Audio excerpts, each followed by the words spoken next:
Quickfill gasoline is made right here in America. United Refining Company, who operates Quickfill, refines its gasoline from North American crude oil in Warren, Pennsylvania. When you buy United Refining Company gasoline at Quickfill, you keep jobs and businesses in America, and you keep American families strong. You don't need to send your money overseas when you buy gasoline. Buy American-made gasoline at Quickfill. Quickfill, driving America. Looking for amazing finds and incredible deals? Visit Erie City Mission Thrift today. From stylish clothes and shoes to quality furniture and home goods, you'll discover something new each time while changing lives right here in Erie. It's shopping that feels good and does good. Come see us in Erie and Girard. Erie City Mission Thrift. Thrift with a purpose. Welcome to TalkErie.com's Joel Natale Show, Erie, Pennsylvania's daily podcast. Every day, we tackle the biggest issues that the Erie, PA region faces. Stay informed and involved as we advance the narrative of Erie. Now, here's Joel Natale. On this Friday, we are having a important and I think enjoyable conversation with George Deitsch. He is the Executive Director Emeritus of the Hagen History Center, and you're going to be a frequent guest. Well, it's already happening, well, right, George? You always ask me about that. So. And I welcome back. It's Thank you. amazing. So, you basically you specialize in some history, right? Right. Civil War. The presidents, those are kind of your ballywick. But you're a generalist, too. And especially Erie County history, I try to keep my knowledge base pretty good on that. Right. And, we're talking about the American Revolution, and what people don't understand is that, the lead up, when you think about the French and Indian War, the lead up, to the revolution, what got the colonists kind of all hot and bothered, some stuff happened here in northwestern Pennsylvania, didn't it? Sure. If we go back 2 decades before the revolution, in the 1750s, the French had built a series of forts from Niagara to Presque Isle, and then 16 miles south at Waterford, and there was a portage. And Old French Road was a road built by the French in the 1750s. And then from Fort LeBoeuf, they took LeBoeuf Creek, French Creek, down to the Allegheny, and then the Allegheny down to Pittsburgh, which was Fort Duquesne, named after the governor of Canada. And so they established a series of fortifications in order to establish their claim to North America south of the Great Lakes and west of the Alleghenies. And the British, who controlled, of course, all the coastal states, did not want the French. They wanted to claim this area. So the governor, Lord Dunsmore of Virginia, who we heard about on the PBS show quite a bit early on, sent a major in the Virginia militia by the name of George Washington up from Williamsburg. And Washington carried a message to the French basically saying, Virginia claims this territory for the crown, and you guys got to leave. And when he got to Fort LeBoeuf, the captain in charge of the fort treated him very politely, gave him a nice meal and a place to stay for a couple days, and then kind of laughed off Washington's letter from the crown and told him to go home. You're right. So that was actually the first step in the French and Indian War. And there was Washington then accompanied General Braddock and his force to try to take Fort Duquesne. Later, which was ambushed and massacred, Washington managed to survive. Washington got himself out of more heavy fighting in terms of just being lucky. He was one of those guys who never seemed to get a scratch. Yeah, you hear these stories about Washington taking a bullet and it hits his pocket, where he had a Bible in his. I mean, I don't know how much of those are real or not, but they're pretty interesting. The problem, the situation is from the mid 1750s to the early 1780s, essentially 30 years of warfare. He never got a scratch. Wow, which is just amazing. People will call that providential. But so compared to Benedict Arnold, who got shot in the same leg twice, I guess. Yeah. And as a matter of fact, a little side story at Saratoga, because he really won that key battle. There's a monument to him, which most people don't know about.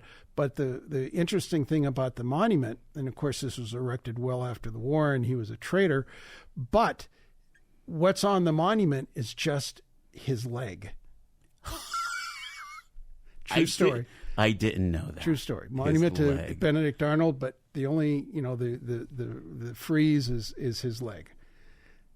Unreal.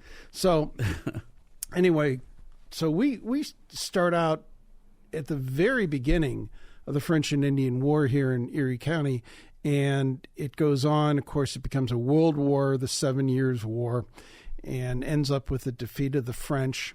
And if you'd like, I can go into more detail about what happens after the French leave here. Yeah, I think, again, it was mentioned in the show about Pontiac, and I'm not sure.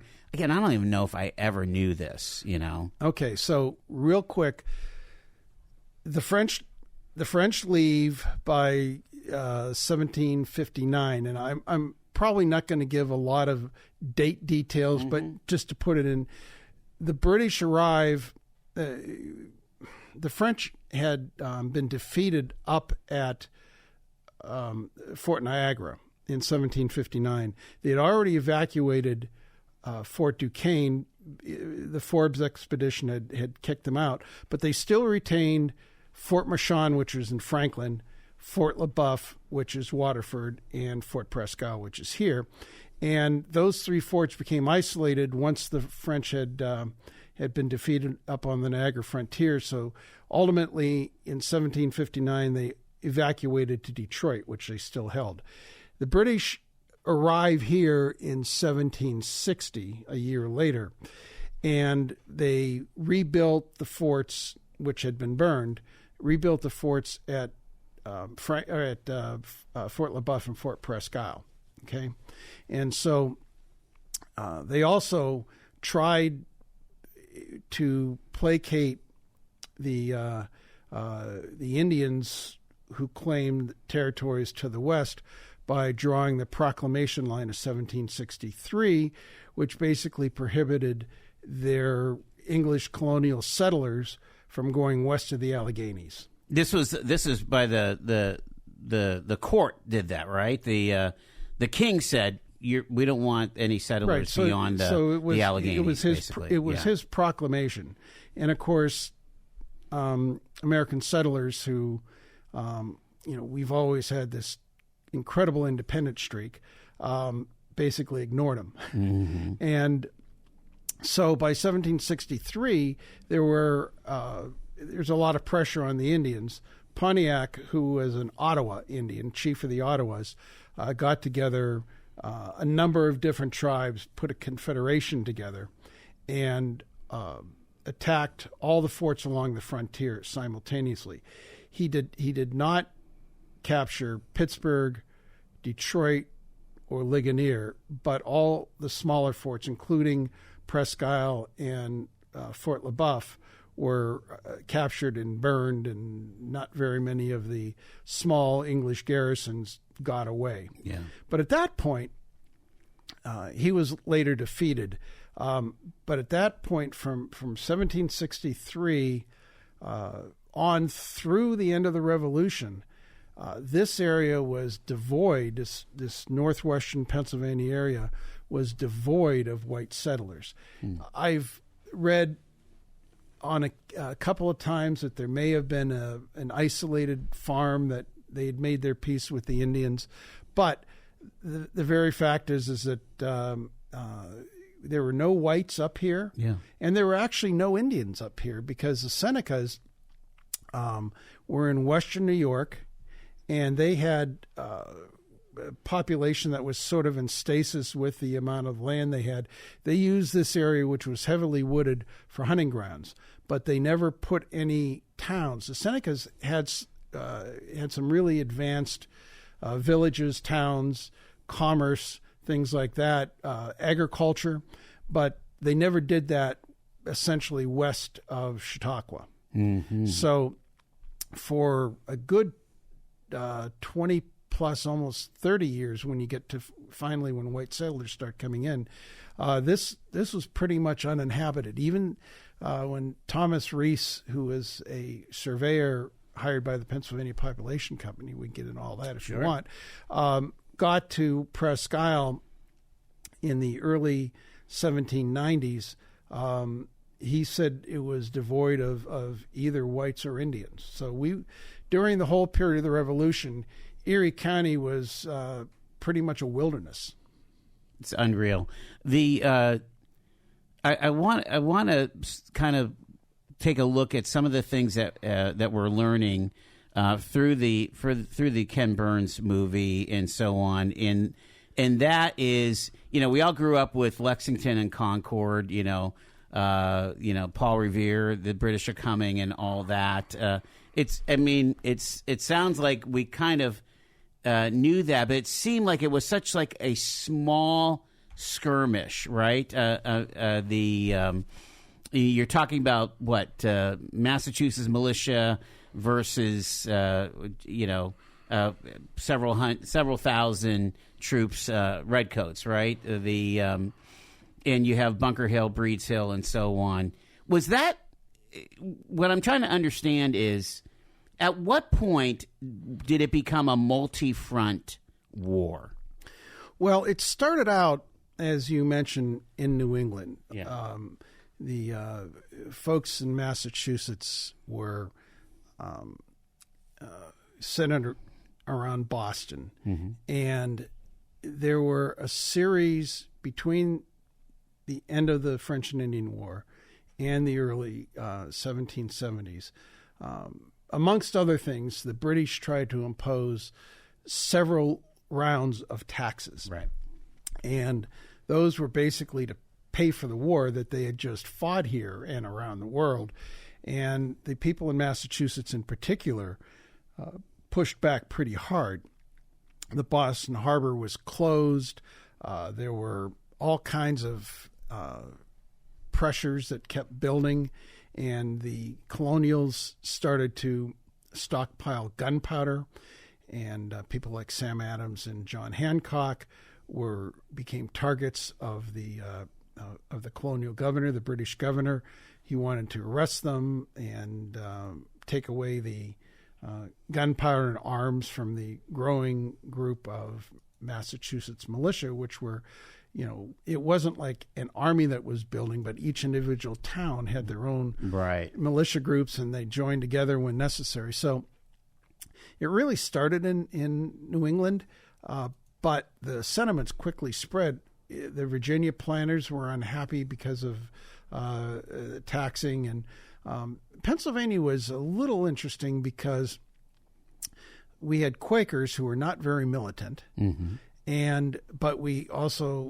But they were good merchants. So there was pressure there. So all up and down the coast, the 13 colonies, all of them felt some sort of pressure because of the taxation, and it just happened to explode first in Massachusetts. And of course, the Continental Congress is formed in Philadelphia, and again, it is. I mean, it really makes the whole concept of the Keystone State real, right? Throughout this whole origin story, if you will.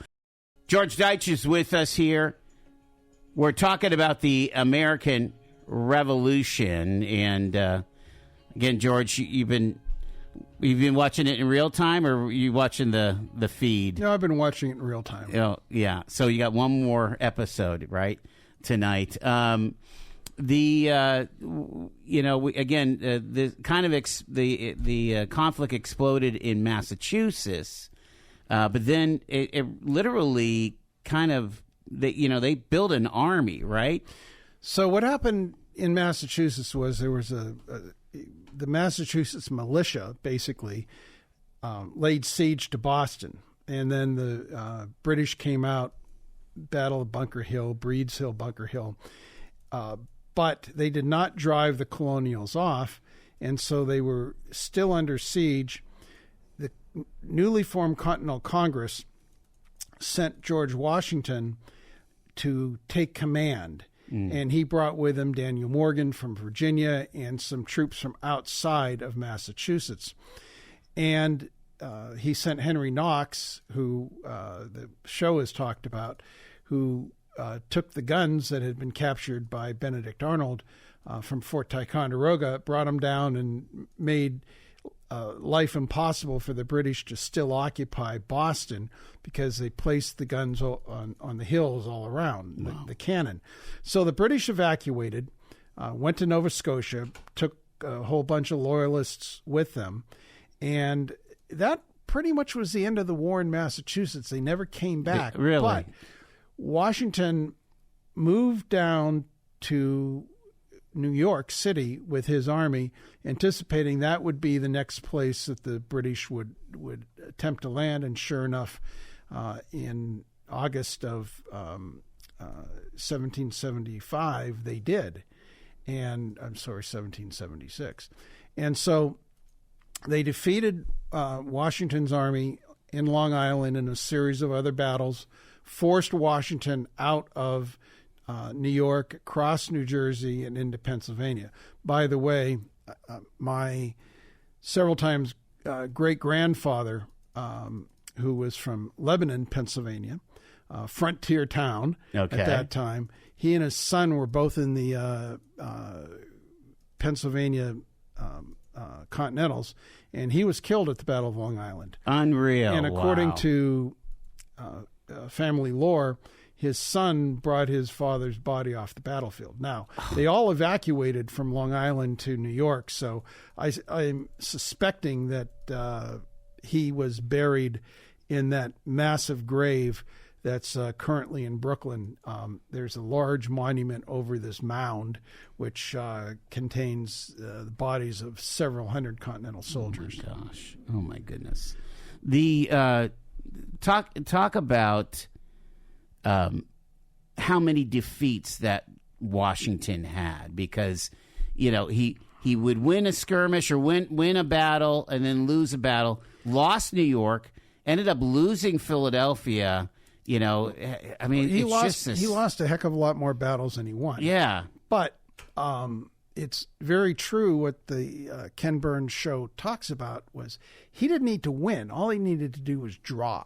Mm-hmm. The British had to win, and all he needed to do was keep the British from winning. But you have Battle of Long Island, which was Brooklyn Heights. You have, and then he evacuated to Manhattan, and then you have the Battle of Kips Bay when the British fleet went around him, and then the Battle of Harlem Heights, and then another battle up in Westchester County, and then he lost the two forts along the Hudson, retreated across New Jersey. No major battles at that point in 76. Ends up coming back across the river on Christmas Day, Battle of Trenton, and followed by the Battle of Princeton, which basically saved the Revolution at that time. I mean, they're saying that was the key moment where, the cause was not lost. Yeah, but then, his army withers away because of end of expirations of their enlistments, and this is a repeating pattern. So finally, in late 1777, the British general in New York, General Howe, decides that he wants to take Philadelphia and does not cooperate with the expedition coming down from Canada, which would have occupied the Hudson and split the New England colonies off. We can talk about that too if you want. Yeah. But he comes down through the Chesapeake up to White Marsh, which is in Maryland outside of where Baltimore is, lands an army, and then marches up into Pennsylvania. Washington faces him at the Battle of Brandywine, where Washington is once again defeated. Washington retreats away from Philadelphia. Howe occupies Philadelphia, but Washington tries to counterattack pretty quickly, loses the Battle of Germantown, and then goes into winter quarters. And in Valley Forge? No, that was the next year. Oh, okay. That was the next year. He went back to Morristown, or? Where did he go that year? I don't remember off the top of my head.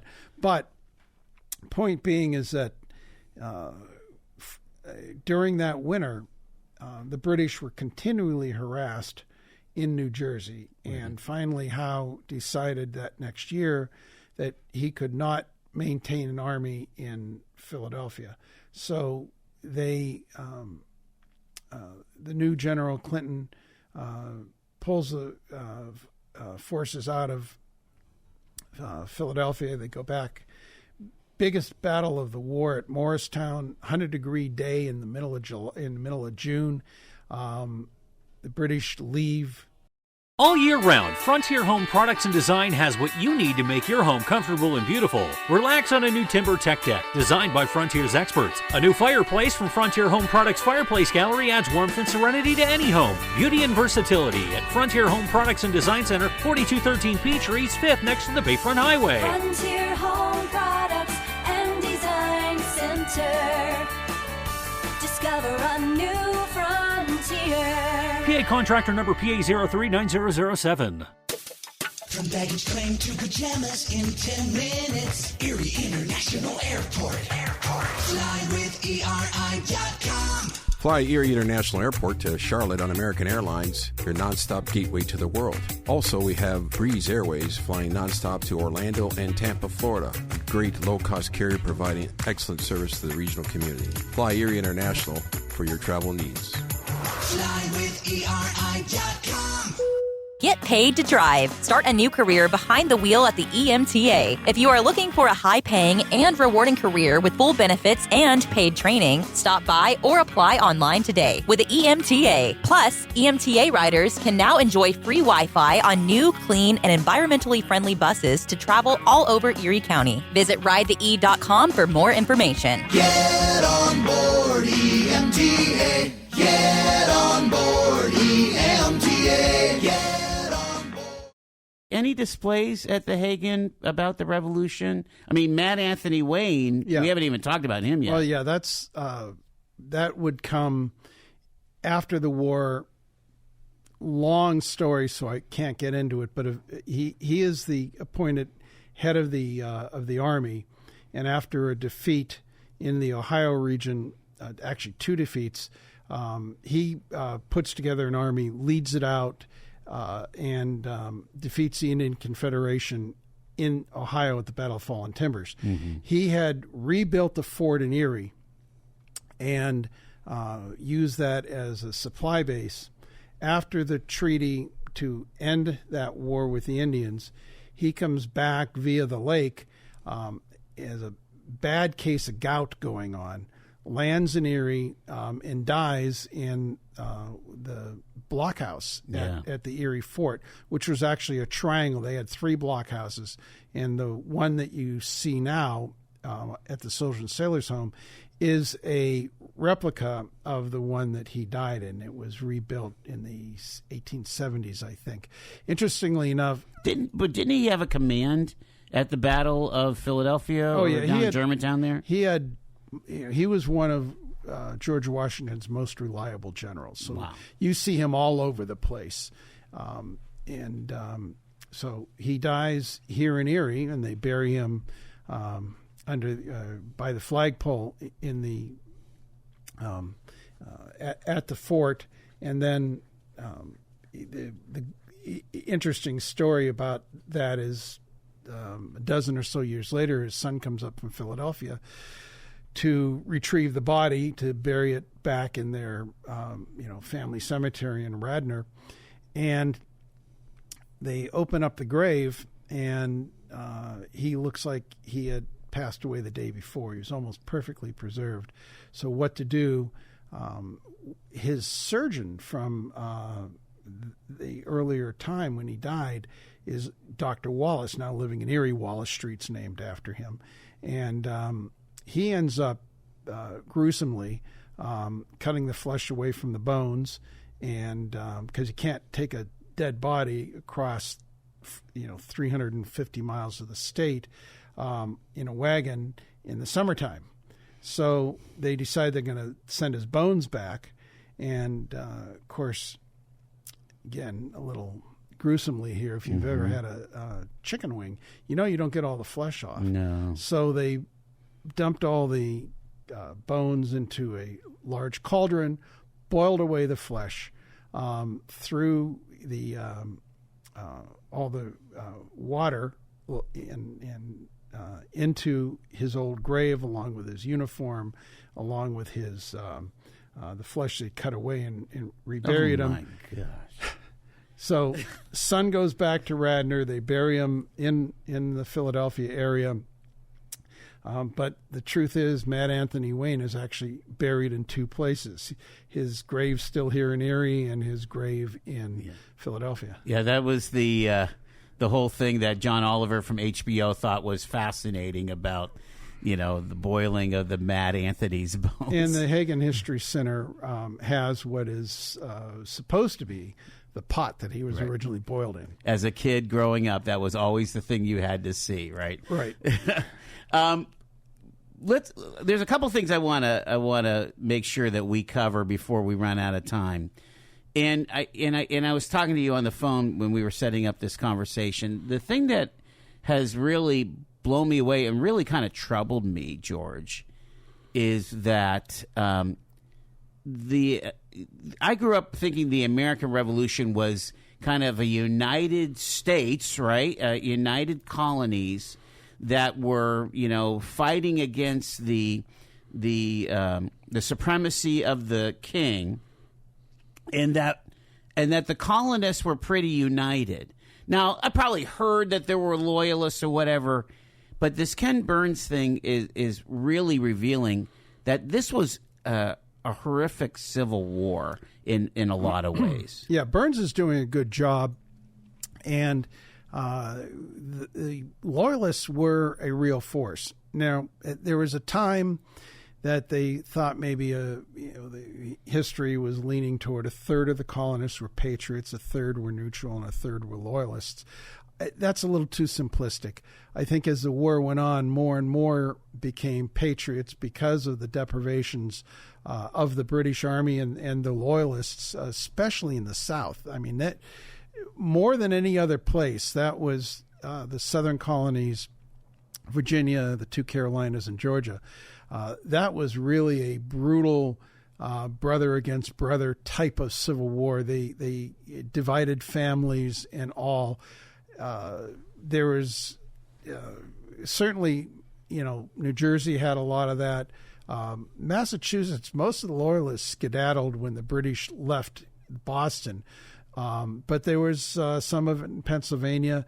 The Quakers were particularly neutral, even though there were some Quakers that fought for both sides.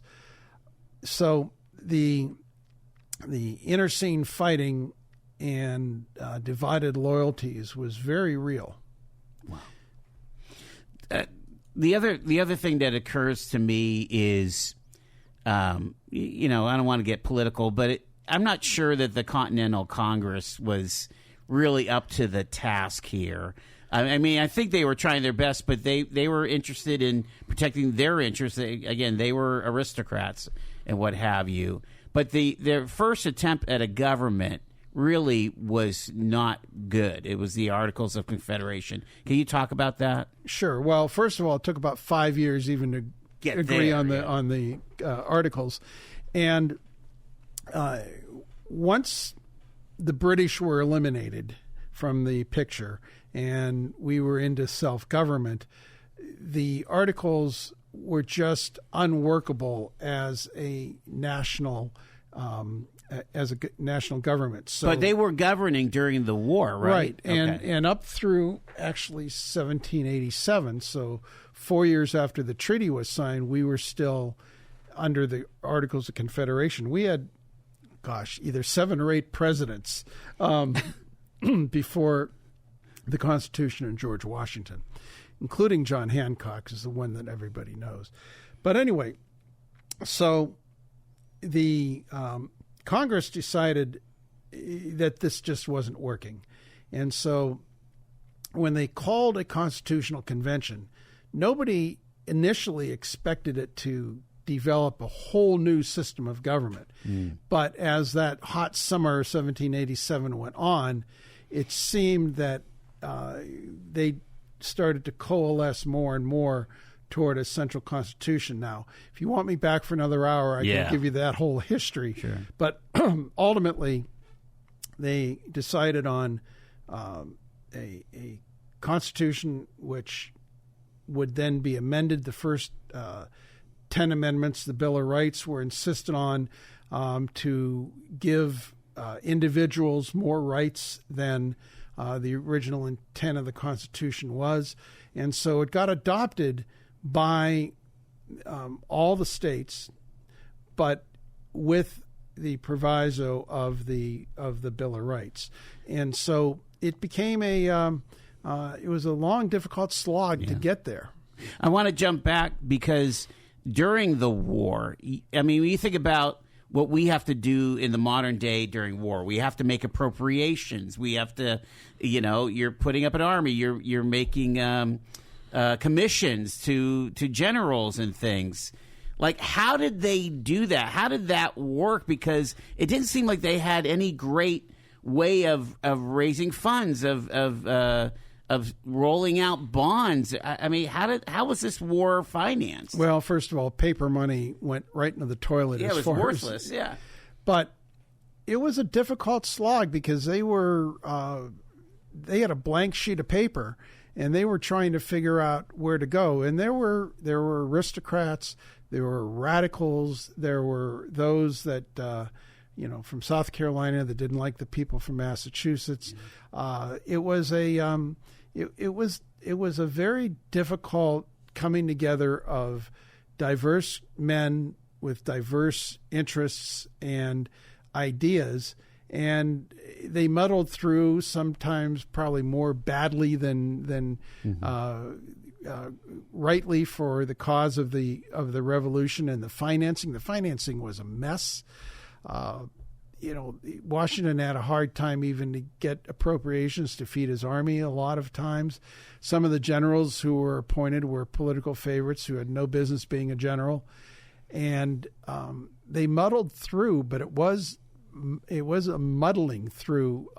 We did not have a George Washington to lead the country. He may have led the army, but Congress was the Continental Congress under the Articles of Confederation then was pretty much a mess.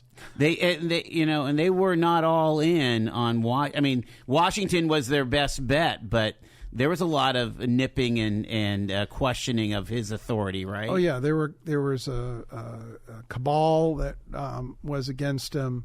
There were other generals such as Gates, who had won at Saratoga but was fairly ineffective in general. He thought he should be the commander. There were others that vied for it and undermined Washington, and it was Washington's force of character much more than his ability to be brilliant on the battlefield that held everything together. We're talking to George Deitsch. We're talking about the American Revolution. My understanding, again, from the Ken Burns movie is that Saratoga was kind of like a linchpin to get France to say, hey, we will enter and help. Talk a little bit about that. Okay. Ben Franklin had been over in Paris working for French recognition, and he got a little bit of help incrementally. The French were not convinced that the Americans could pull it off, not only militarily, but establish an effective federal government. So they were traditional enemies of the English, so they kind of helped around the edges. But it wasn't until something big happened, and that happened to be Saratoga, that they finally decided to go all in. Saratoga was a battle.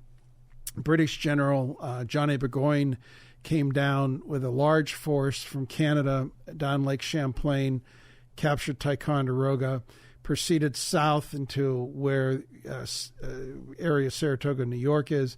He suffered one defeat along the way, but kept coming. And the American force was set up in blocking at Saratoga, which is only a few miles north of Albany, which was his goal, is to take out the capital in New York. And it was a prolonged situation, really kind of months in the making. But he kept running low on supplies. He brought several wagons full of champagne and plenty of wives of officers along, and it was slow moving. If he had been lean and mean and struck quickly, he probably could have achieved his objective. But he was too much of a gentleman Johnny. That's what they called him. Yeah. And so ultimately, he got blocked by the Patriots, and one battle at Freeman's Farm, which stopped his advance, and then a subsequent battle later on at Bemis Heights. Basically, at that point, he knew he was defeated, and more militia kept pouring in, and ultimately he was surrounded. The real hero at the battle was Benedict Arnold. And little spoiler for tonight's episode, Benedict Arnold turns traitor and we win the war. But right. But anyway, so Burgoyne was forced to surrender his entire army, and men, women, children along. I don't know if he'd drunk all of his champagne by then or not, but anyway. I mean, they literally had prisoners of war, didn't they? Oh yeah. I mean, many, and most of them ended up down in Virginia. Yeah. But we treated the British and Hessian prisoners of war much better than they treated ours, by the way. Another long story about all of that. But ultimately, the surrender of Burgoyne at Saratoga tipped it for the French to decide that we were going to be viable, and this was a chance for them to get back at the Brits. I want to fast forward to, because Saratoga was in 78 or 77. It was in 77. Okay, so there's still 4 more years of war here, right? Now, so how was it just wins and losses and wintering, horrific winters, After Saratoga, the British had won at Brandywine. Howe's army, who Burgoyne had wanted to have them come north out of New York to split the country, but Howe wanted to get Philadelphia. So September of 77, he defeats Washington at Brandywine, occupies Philadelphia. Burgoyne is defeated a month later up in Saratoga. And so any threat from the north was gone at that point. And eventually, Howe, then Clinton, moves the army back to New York in the next year, and things settle down in the north. I mean, lots of skirmishes and whatnot, but no major fights after that. The British focus on the south.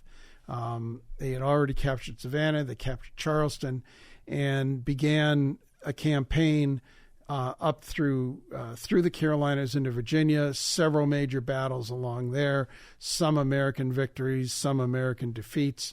And we end up in 1781 at Yorktown. But that was 4 years after Brandywine and Saratoga. Unreal. So the British shifted their focus, and then the Americans reacted. Now, Washington never, until Yorktown, never came out of the New York area, but he sent his number one general, Nathaniel Greene, down to the Carolinas. So there was the theater of war shifted considerably. But Yorktown falls in 1781. It takes 2 more years to get a peace treaty worked out. And then, 1783, the treaty is signed. But the British don't all evacuate to the Mississippi as they had promised. As a matter of fact, they had a small garrison here at Fort Presque Isle. They didn't leave until 1785. Oh, my gosh. They're just kind of lingering around. What are we to learn from the Revolution? Again, some of us put these signers of the Declaration. You hear about references to the founders of the Constitution. We put them on pedestals. Again, they were aristocrats. They were they had a lot of land. They some had slaves. They were not perfect men, yet they did this thing that has turned out to be probably the greatest political experiment in human history. Yeah, what do we learn? And they weren't all aristocrats. However, a substantial portion of them were. George Washington was. Even Ben Franklin, who was really the most famous American in the world, he had amassed quite a fortune. But they were flawed, like every man is. But what they did was something that has been very difficult to duplicate since. You look at the French Revolution just a few years later, very bloody. You look at the Russian Revolution. You look at any number of other revolutions around the world. They all, whether they succeeded or failed, they all kind of ended badly. Yeah. And the American Revolution stands out as an opportunity for it to achieve most of its goals. Now, some of the goals, all men are created equal, didn't come until the Civil War and then the Civil Rights Movement 100 years after that. But we got there. Yeah, it was aspirational, but we got there. Yeah. And the end of the war was not bloody. Sure, a number of loyalists ended up moving to Canada. Homes were seized. During the war, there were plenty of depredations that went on, but it was it was much less brutal, shall we say, overall than some of the other revolutions. Now, if your house is broken into and your cattle are killed and your wife is raped, that's pretty brutal to you. But in the overall picture, the revolution and the end result was much more civil, shall we say, than most of the other ones. So we established something, as Lincoln would say, of the people, by the people, and for the people. And if you, Lincoln strongly believed that the Declaration of Independence was the founding document, even more so than the Constitution. And if you read the Declaration of Independence, a lot of it are the grievances against King George. Right. But the early part of it, which is, of course, credited to Thomas Jefferson as the principal author, but John Adams was involved, Ben Franklin was involved. You have a creation of a philosophy that has carried us all the way here in spite of some pretty serious bumps and bruises. We'll leave it there. George Deitsch, again, the Executive Director Emeritus of the Hagen History Center. We will do it again soon, sir. I appreciate it very, very much. Enjoy the final episode tonight. Will do. All right. And thank you, Joel. You've been listening to The Joel Natale Show, Erie, Pennsylvania's daily podcast from TalkErie.com. Subscribe to our show on your favorite podcatcher and get involved by emailing joel@TalkErie.com.